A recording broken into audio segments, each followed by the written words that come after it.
Salam alaikum. Aujourd'hui, nous allons voir quelques exemples pour s'habituer avec le langage M de Power Query. J'ai ici des données sous format PDF et je souhaite les rendre sous format Excel. Nous allons voir dans cette vidéo que grâce à Power Query et le langage M, cette tâche est très facile. Je vais dans Excel, je vais appuyer sur Données, obtenir des données à partir d'un fichier PDF. Le dossier se trouve dans le bureau. Il s'appelle T1 2021 PDF. Ouvrir. Si vous n'avez pas une version qui extrait les données sous format PDF, je vous invite à utiliser directement Power BI. Me voilà dans le navigateur. Je vais sélectionner plusieurs éléments. Je vais examiner la table numéro 1, n'est pas intéressante. Je vais choisir la table 2, table 3, table 4, table 5, table 6, table 7, table 8, table 9, je crois qu'il n'est pas intéressante, table 10, et table 11, table 12, non intéressante, table 13, non intéressante, table 14, non intéressante, table 15, et les éléments de la page vont se répéter. Il existe déjà dans les tables. Je vais appuyer sur transformer les données.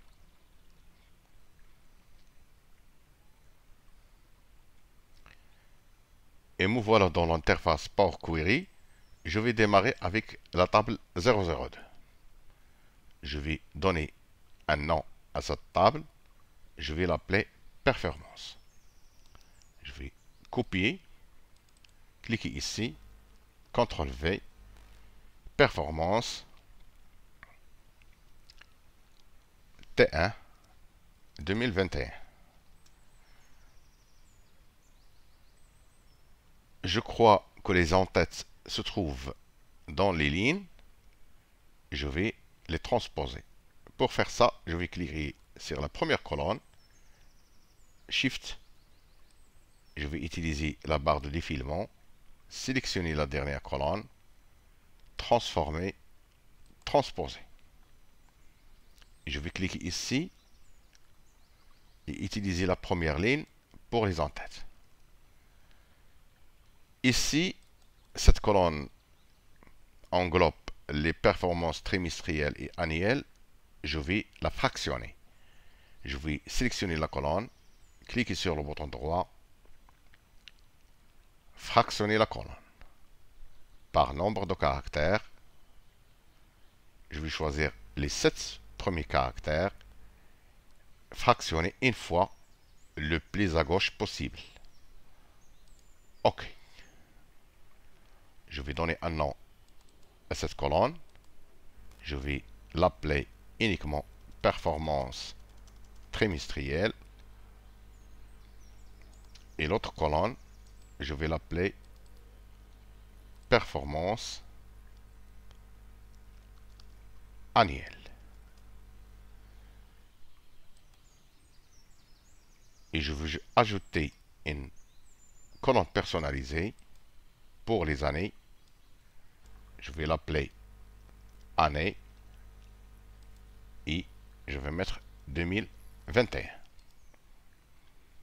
Et je vais ajouter une autre colonne personnalisée. Je vais l'appeler trim pour trimestre et je vais mettre uniquement 1. Comme l'enregistreur de la macro, le code M enregistre les étapes. Si je viens ici et je mets éditeur avancé, voici les étapes que j'ai créées d'une manière manuelle sont enregistrées ici.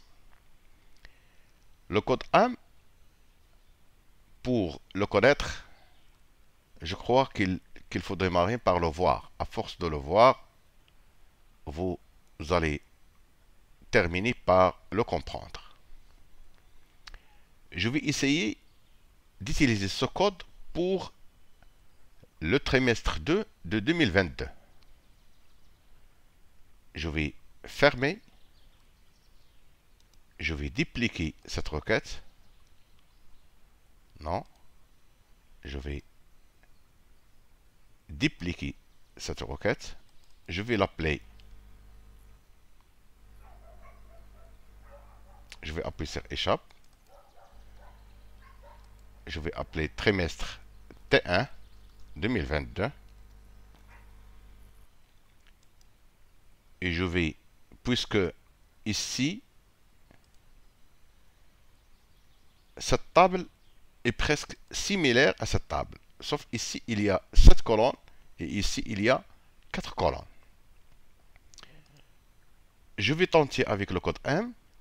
Je vais appuyer sur éditeur avancé et je vais changer la source.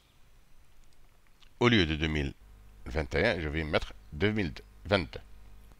Et pour l'année, je vais changer 2022. Je vais appuyer sur OK. Et je crois, ce qui est génial dans le code M, c'est que Power Query nous affiche l'erreur. Ici, expression erreur. Désolé, nous n'avons pas trouvé la colonne 5 de la table, colonne 5. Je vais revenir dans le code M, éditeur avancé, et puisqu'il n'a pas trouvé la colonne 5 dans la table, je vais exterminer cette colonne. Je vais l'effacer. Et d'après mon expérience, lorsque la colonne 5 n'existe pas, cela signifie que les colonnes qui existent à droite, c'est-à-dire la colonne 6, 7, 8, jusqu'à la fin, n'existent pas. Et je vais exterminer cette colonne.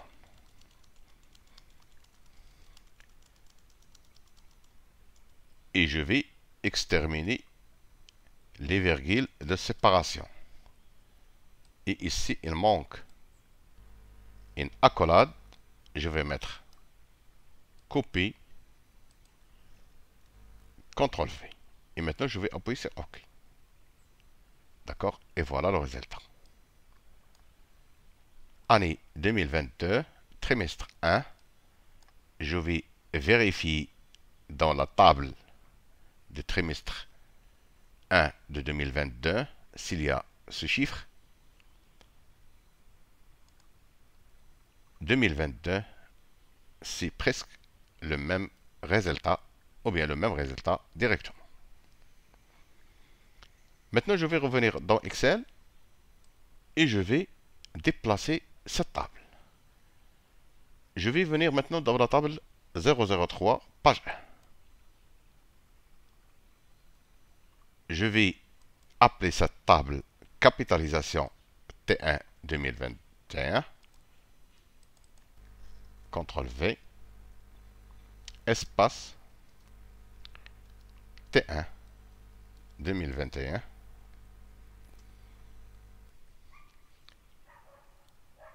Je vais la transposer pour avoir les en-têtes, transformer, transposer, et je vais utiliser la première ligne pour les en-têtes. Je vais cliquer ici, ou bien je vais cliquer sur OK, utiliser la première ligne pour les en-têtes, et je vais profiter des codes de la première table pour ajouter les années, l'année et le trimestre. Je vais copier ces deux étapes.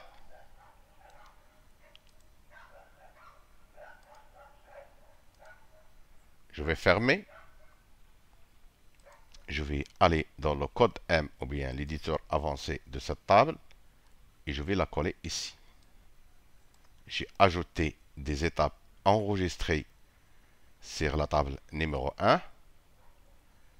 Ici, je commence à remarquer pour comprendre le code M. Tout d'abord, il y a la source. Deuxième chose, il y a les étapes appliquées. tout d'abord type modifié. Et je remarque ici que lorsque il y a une étape, l'autre étape commence par l'étape précédente. Ici, type modifié, ici, type modifié. Ici, en-tête promis, en-tête promis. Et pourtant, ici, personnalisé, ajouté, ici, colonne renommée. Donc, cette étape doit être ici.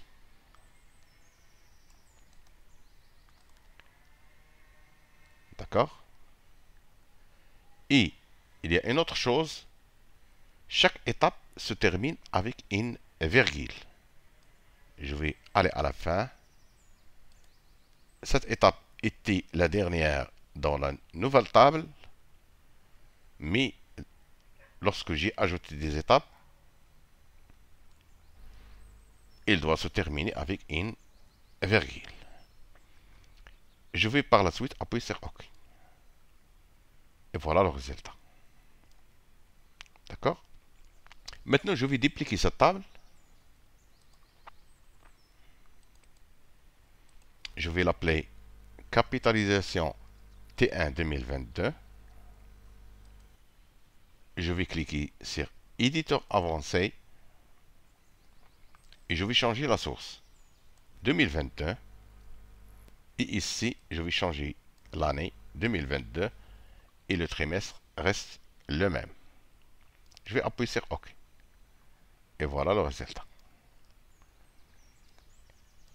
Je vais examiner les chiffres de 2022. Je vais aller dans la source et voici 63 ici et 2021 62. C'est la même chose ici. Je vais déplacer cette table et je vais aller dans la table 004. Je vais vérifier.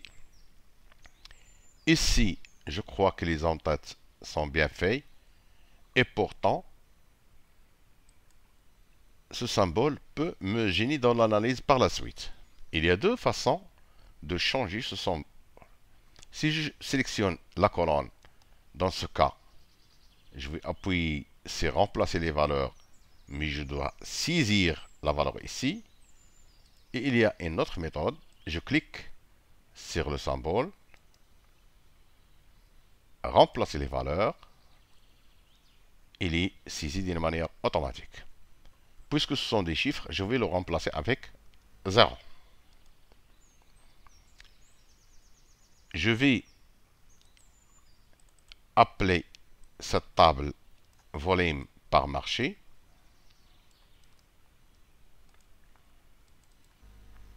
CTRL V. T1 2021.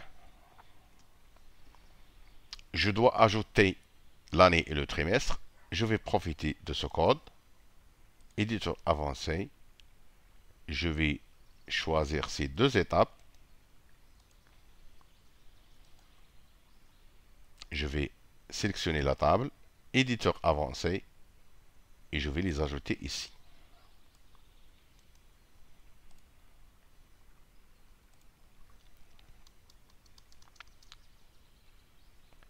Maintenant, il y a valeur remplacée.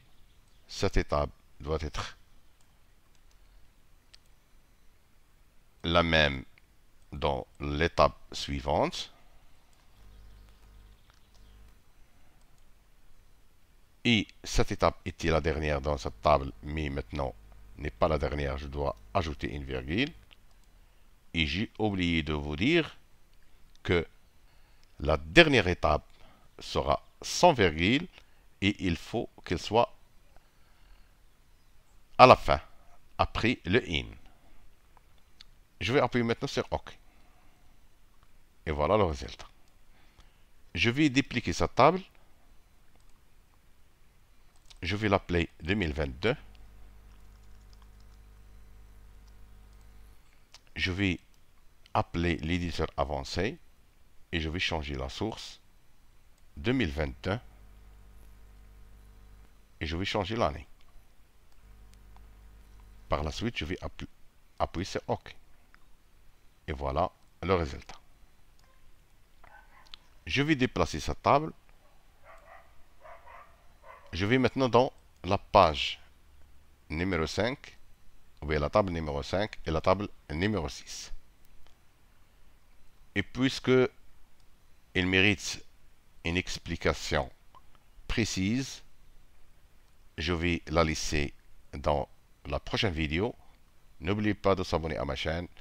Merci, à bientôt.